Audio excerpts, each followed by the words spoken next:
আমরা ট্রাভেলার বাসে চেপে চলে গেছিলাম পোখরা। ইন্ডিয়ান কারেন্সিতে যার ভাড়া হলো মাথাপিছু 800 টাকা করে।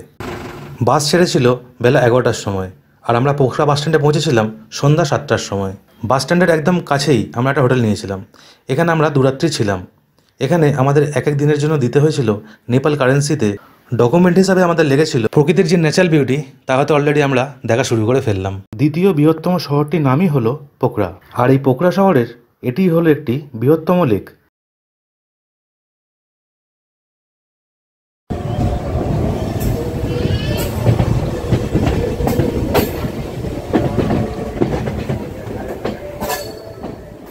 সো বন্ধুরা, ফাইনালি অনেক দিন পর আবার আমরা বেরিয়ে পড়লাম।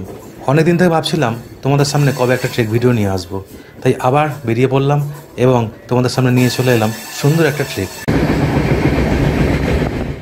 এবার আমাদের গন্তব্য হলো অন্নপূর্ণা বেস ক্যাম্প। সম্পূর্ণ ডিটেলস দেওয়ার চেষ্টা করব এই ভিডিওতে, তাই তোমরা ভিডিওটা কিন্তু সবাই পুরো দেখো। আর ভালো লাগলে কিন্তু অবশ্যই কিন্তু চ্যানেলটিকে লাইক, শেয়ার আর কমেন্ট করতে কিন্তু ভুলো না। তো চলো আর বেশি সময় নষ্ট না করে বেরিয়ে পড়া যাক অন্নপূর্ণা বেস ক্যাম্পের পথে। আমাদের ট্রেন ছেড়েছিল 3:45-এ হাওড়া স্টেশন থেকে।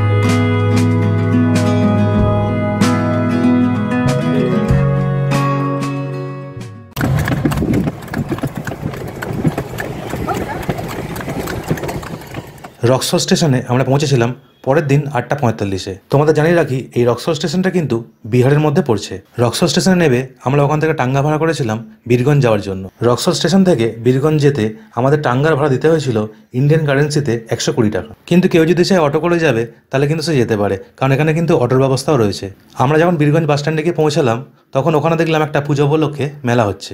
আমাদের হাতে সময় ছিল, তাই আমরা কিছুটা সময় মেলাটা ঘুরে নিলাম।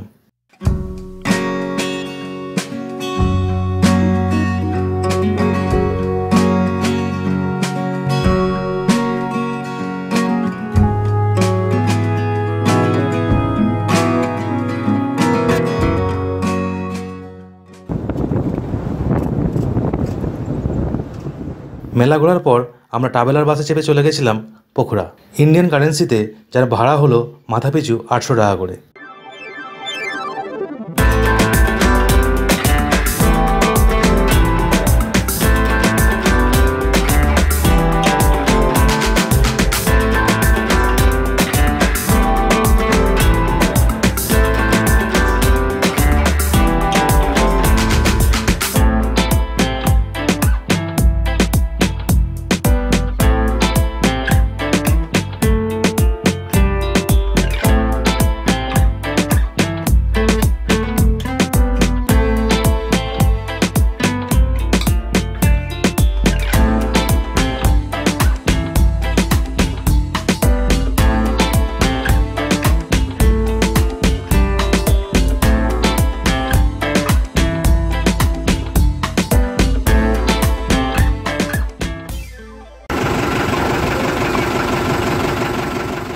বাস ছেড়েছিল বেলা 11টার সময়, আর আমরা পোখরা বাস স্ট্যান্ডে পৌঁছেছিলাম সন্ধ্যা 7টার সময়।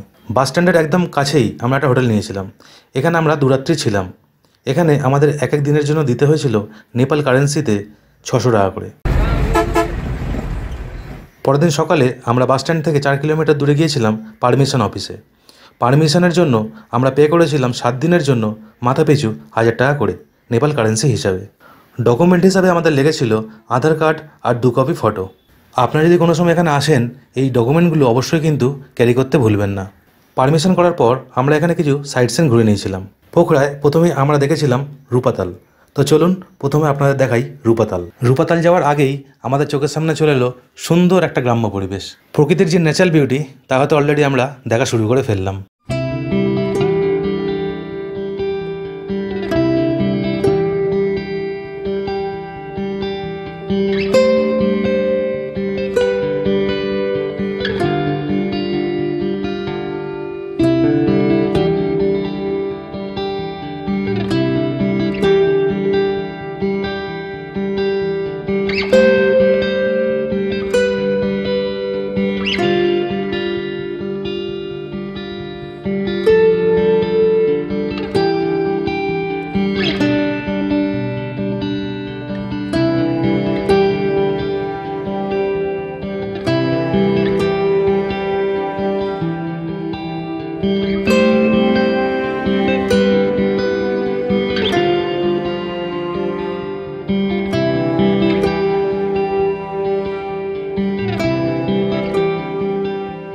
এটাই হচ্ছে পোখরায় রূপাতাল।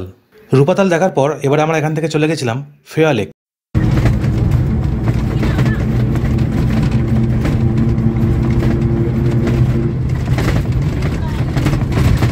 এটি হলো ফেয়া লেক। হিমালয়ের কোলে অবস্থিত সৌন্দর্যময় দেশটিই হলো নেপাল।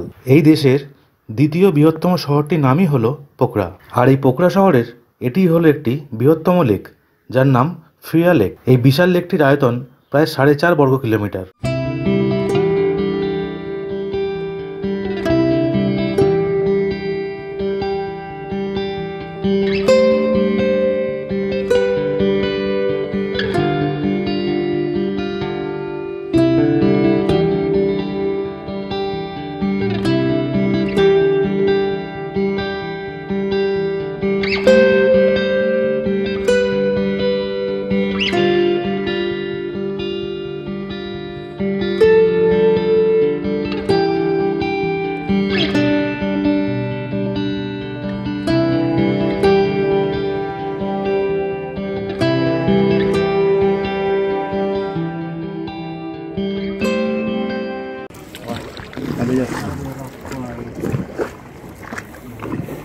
আমরা এখান থেকে বোটে চেপে গেছিলাম শ্রী কেদারেশ্বর মহাদেব মণি মন্দির দেখতে।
এটি হলো শ্রী কেদারেশ্বর মহাদেব মণি মন্দির।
বন্ধুরা, আজ ভিডিওটা আমাদের এই অবধি রইল।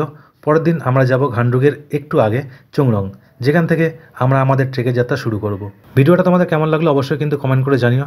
তো চলো, তোমাদের সঙ্গে আবার দেখা হবে নেক্সট এপিসোডে। ততক্ষণের জন্য বাই।